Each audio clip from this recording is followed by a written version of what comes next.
T'as déjà remarqué qu'il y a des comportements, des attitudes que t'arrives pas à décrire avec un seul mot en malagasy officiel? Prends les mots tsang tsanging ou bien nging. Si je te dis misekuseku, tu vois les genres, le gars qui frime, qui se la raconte un peu.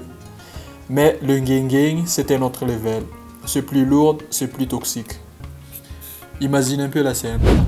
On est dans un village, il y a ce jeune homme qui fout les bordels partout.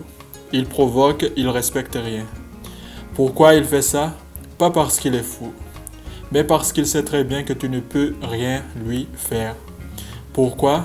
Parce que c'est le fils du chef. Il fait le mal parce qu'il a le pouvoir de le faire sans conséquence. Ça, c'est être ngengeni. Ou alors, prends ce nouveau riche. Le gars ne se contente pas d'avoir une belle voiture.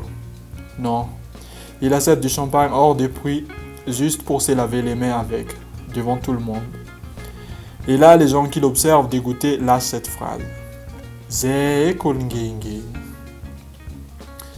Tu vois la nuance? Si tu désistes, misekuseku, c'est trop léger. Misekuseku, c'est du m'as-tu vu?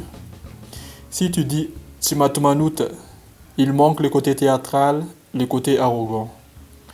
Le tsang tsanging, c'est quand tu mélanges deux choses, le privilège et l'abus total.